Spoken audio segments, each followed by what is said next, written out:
Kaya ilang okay.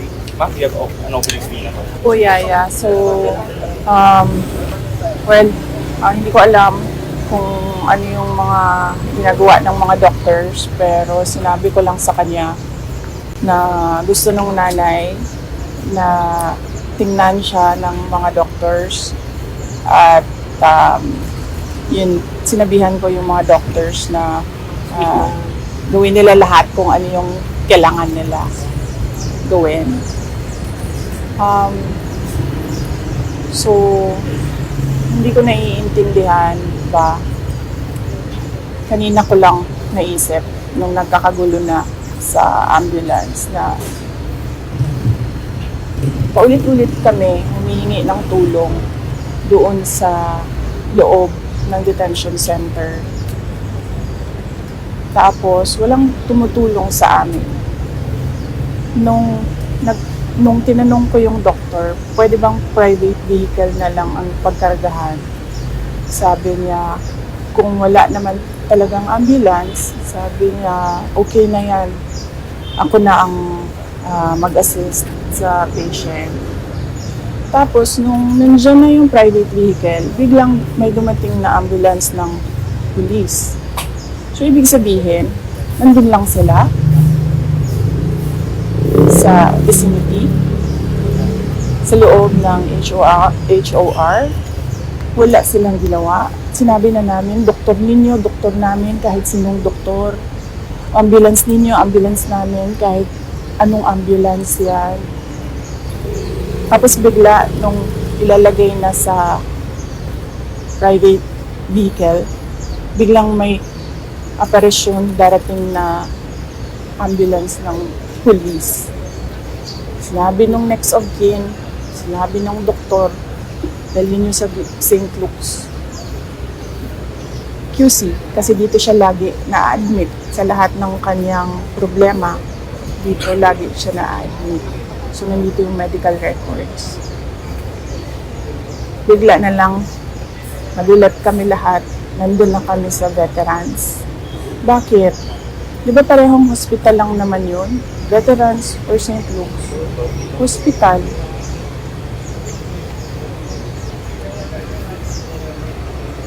Tapos kanina, ayaw na naman nila tumulong. At hanap kami ng ambulance. Wala na namang ambulance. So sabi ko, magbayad na lang tayo ng ambulance. Kausapin natin ang St. Luke's. Anong pwedeng gawin? Nung dumating na yung ambulance ng St. Luke's, biglang meron na namang dumating na ambulance ng police. Tapos, nung nakita ko, nilagay nila naan naman doon sa ambulance nila yung pasyente. Tapos, sasarahan ako ng pinto sa mukha ko. Hindi ko alam paano niya gagawin yon. Isasara mo yung pinto na may tao doon. Paano mo masasara yung pinto? Paano tatakbo itong ambulance na ito? Masyadong sinungaling at scheming yung mga pulis ba? Na ganyan yung ginagawa nila sa pasyente. Sila yung nagsasabi kung anong gagawin yun sa pasyente. Sabi ko, doktor, ang mag-decide kung anong gagawin sa pasyente. Kasi hindi naman makakatakbo yung pasyente. She's hysterical. She's in pain. She is nauseous. So, saan pupunta yon? Lilipad ba ng Singapore yon? Hindi naman. Itong nag-uutos sa mga pulis, parang kriminal yung kanilang binabantayan. Tingnan nyo. Para itong kikibuloy they were wasting 300 personnel para hanapin ang isang tao. They're wasting so much manpower dito para bantayan ang isang tao na na-contempt lang.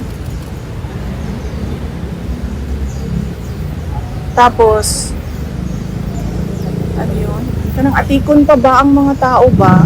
Nagmamadali na lahat kasi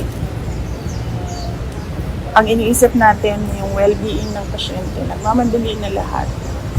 Tapos, meron pa ang mga pulis na panlilin lang ba?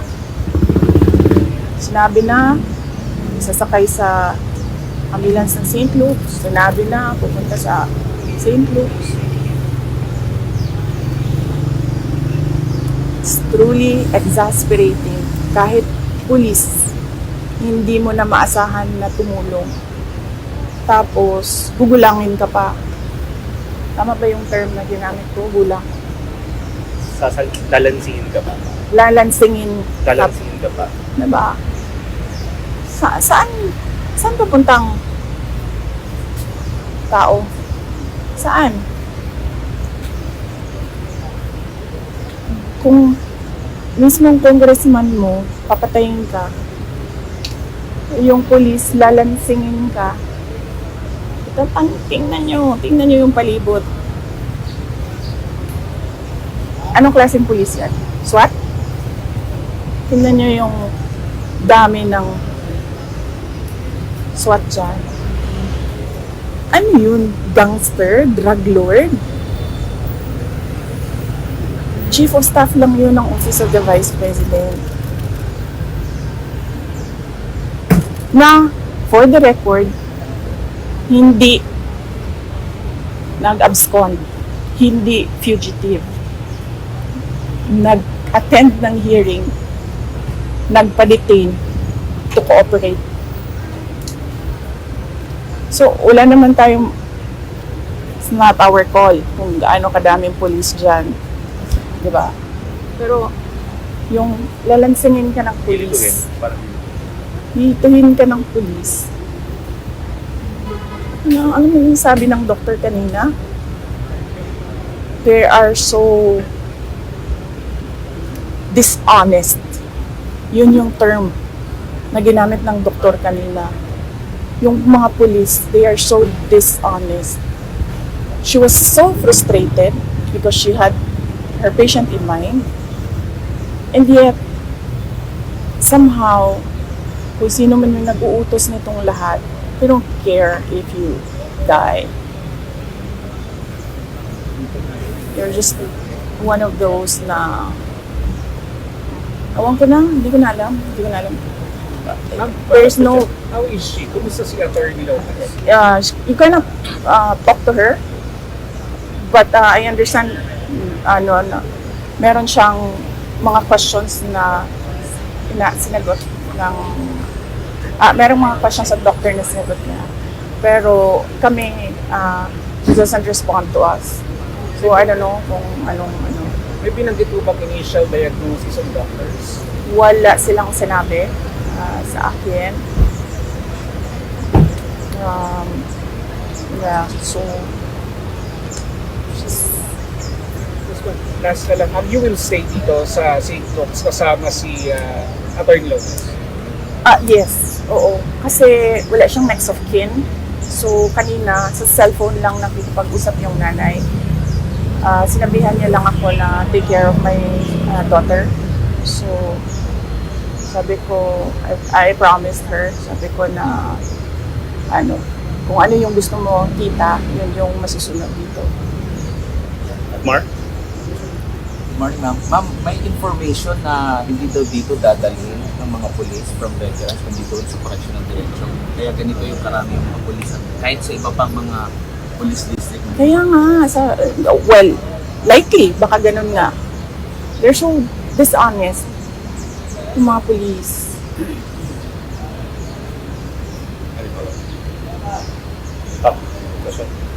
So if ever, ma'am, Alam mo yun, ngayon ko lang narinig yan, na kaya pala sinasakay nila doon sa ambulance. Kasi ilalagay nila doon sa correctional facility. It's doubly dishonest. Kasi hindi naman ang pulis ang masusunod sa isang pasyente, ang doktor tsaka ang next of kin. Ihihirapan nga kami doon sa loob kasi wala sa amin next of kin. guys, if ever na ililipat pa rin si Attorney Lopez, pipigilan ba natin? Hindi ba tayo papayag pa? No, I do not know. Sabi ko nga kanina, nung dumating na yung mga lawyers, sabi ko, I don't wanna think as a lawyer anymore. I just wanna think as a friend. So, I do not know what the lawyers will decide to do. But right now, it must be the mother of the patient who will be followed. This patient is just a detainee for contempt. This patient is not a drug lord, a suspect, a criminal. Diba? Sorry, although nasabi niyo, VP, na you didn't want to act as a lawyer right now, pero ano ho ang masasabi ninyo sa katahimikan ng IBP or Integrated Bar of the Philippines sa mga injustices na nangyayari ngayon? Well, I suppose they like what is happening right now. So, no, hindi natin alam kung anong iniisip ng IBP ngayon. But yes, sinabihan na rin kami, ma'am. Sinabihan na rin kami na you will not get relief from the courts. Ano po ang magiging implication ng nangyari ngayon sa magiging hearing supposedly by Monday po? Naku, hindi ko alam. I'm sure itutuloy nila yung hearing na yan. And I'm sure nakaswero yan na iaano nila doon. Papatestify nila doon. Ganun ho sila kawalang puso. Nasa likod niyo po kami, VP Sara. What are you going to attend the hearing? That is something na sinuggest na ng lawyer ko sa akin. Sabi niya, sagutin mo na lahat. Kasi may sagot naman lahat. But then, sabi ko sa kanya, I already gave my reasons by prinsipyo. Bakit ako sasagot sa mga taong hindi inosente. Mga sinungaling. Mga korap. Ulitin ko yung utang bayaran niya. Utang niya. Siya mag-inarating.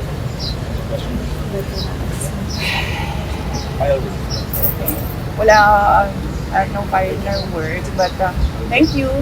Nagpapasalamat ako sa media dahil ang laking tulong ninyo na napapalabas namin sa mga tao kung ano yung nangyayari, ano yung sa loobin namin.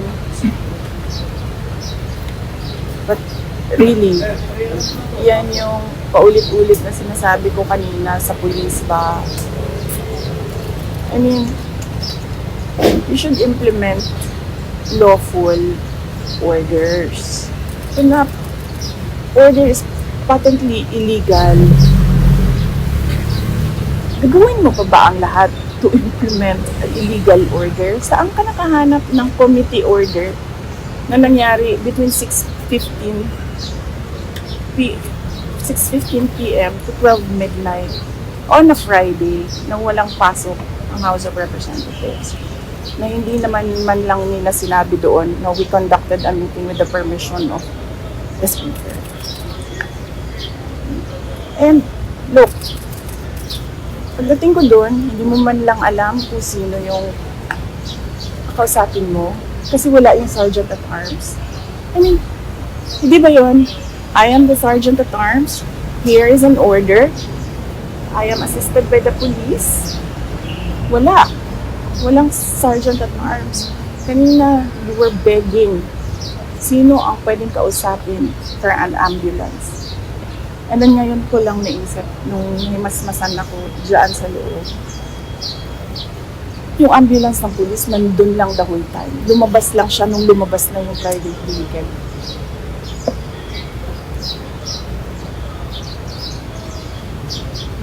Anong klaseng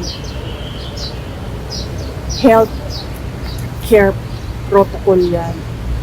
There wasn't even an emergency protocol. Wala kaming makausap.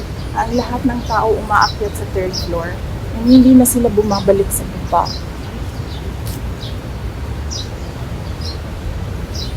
Diba?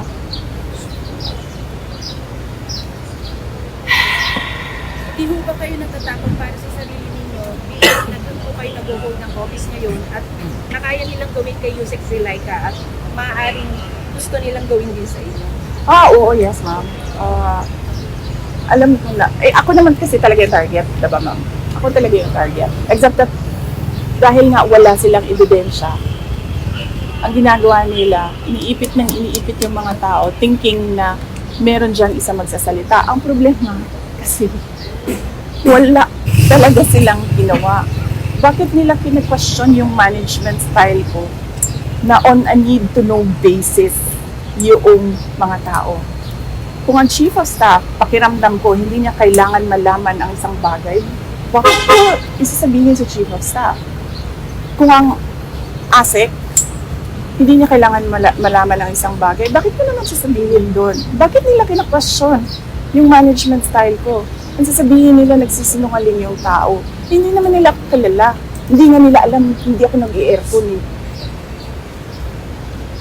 Kaya walang problema. May aircon man o wala. Naniniwala po ba kayong hostage taking ang ginawa nila kay Yusek Lopez? Ma'am, naniniwala ako na it was attempted homicide because she feared for her life. Pag nakakita siya ng uniform ng police, ma'am, natataranta siya. Kasi imagine mo ba naman, 9 biglang papasok sa kwarto mo. Wala naman tayong problema eh. Ano bang problema natin? Nandun nakadetain yung tao. Mag-a-attend ng hearing. Nagbibisita kami. Sinusunod namin yung oras ng pagbisita. I don't understand. Why do you have to antagonize a detainee who is fully cooperating sa lahat ng kailangan niyang gawin para matapos lang ang kin-inang hearing na yan na money-making scheme ng mga congressman. Yes, ma'am. But there are 4 other ABP personnel that are being summoned by the Committee on Video How are they working out? Ngayon pa nga nakikita nila si Atty. Zulaika na pinatrato ng ganito. Hindi malayo na nag-intimidate ang trato sa Oo, ma'am. Sigurado na tayo. Ganyan talaga ang trato. Kasi, naghahanap sila ng ebidensya. And the only way, plano nila, iipitin namin ng iipitin to hanggang sa muntik na ito mamatay para makuha namin ang ebidensya. Anong katangahan yan? Kung may ebidensya ka sa simula pa lang, diba? Last year pa kayo nag-a-announce, Franz Castro, paulit-ulit, impeachment. Tapos ngayon, Joel Chua magsasabi, there's probable cause, but we're short of time because it's already the election. So, ibig sabihin, accountability of public funds is less important kasi uunahin natin ang election ninyo. Oh, so ibig sabihin, wala ebidensya. Last year pa yan eh. Di ba dapat final nila last year? Wala eh. Hindi nagamit nila yung COA. Humingi hanggang makahanap kayo ng anong pwede namin gamitin. And all because we are in this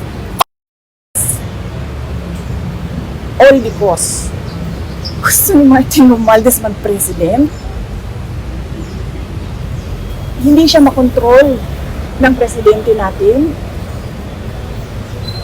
Na hindi marunong mag-desisyon. Walang decision-making skills at all. Zero. We are wasting time as a country on what we need to do. Kawawa na tayo.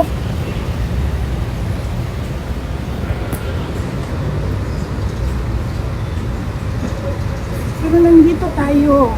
God, nandito tayong lahat. fishing for evidence so that we can demolish a family that is a threat to our personal gain.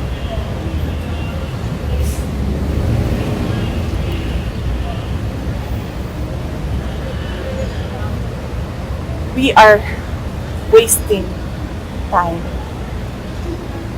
This country should be working on being competitive, jumping to middle income, aspiring to be a first world economy. What are we doing?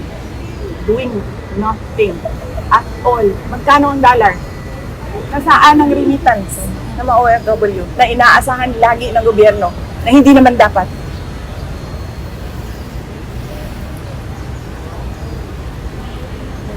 Wasting time as a nation, as a people. We made a mistake with that Marcos, and we are wasting time. Yes, ano tanong mo? Naniniwala po ba kayong tatayuan ng COA ang kanilang mandato or eventually, sorry for the term, ilalaglag din nila kayo eventually? I don't know. Diba? Ay, review nyo yung review nyo yung hearing. Yung hearing kanina. Ay, nung last hearing. Na tinanong si COA. Oh, COA! Ay, ano ba, apelido nun? I don't remember. Diba? Gusto mo rin magtrabaho? Diba? Gusto mo rin magtrabaho? Yes! I need to work on the notice of suspension. I have a video of Cordoba talking shit about me and Yusek Lopez. So COA and House of Representatives are working together. Yes. Actually, sila lang ang working together and lahat ng taong bayan are just parang playthings to the rich. They don't care. They don't care about you. Wala. Ma'am, alas na lang, what will happen to Atty. Lopez po? Ano mangyari? Babalik po siya sa HOR or sinundan yung paano yung detention? Well, I really do not know right now what will happen to her. We just trust that the doctors know what they are doing, and then we entrust to them her healthcare plan. So, kung ano yung gusto ng doctor, kung ano yung gusto ng nanay, yun yung susundin namin. How's her health status? As I said kanina, hindi mo siya makausap eh. But she answered some questions of the doctor. Pero hindi lahat din. And then, pag kami yung kumakausap sa kanya, hindi siya nagsasalita and really, I'm worried kasi kanina din, inano niya yung ballpen ba. Ginaganyan niya yung ballpen na sinabihan namin siya. Sinabi niya sa amin na ayoko na ito, make this stop. I will stop this. Ganyan na mga And she already said her piece kanina before she started vomiting. She said her piece. Parang she doesn't feel safe. And she is astounded by the lack of rules. She is astounded by the assault to democracy. Okay. Thank you. Thank you, Vivi.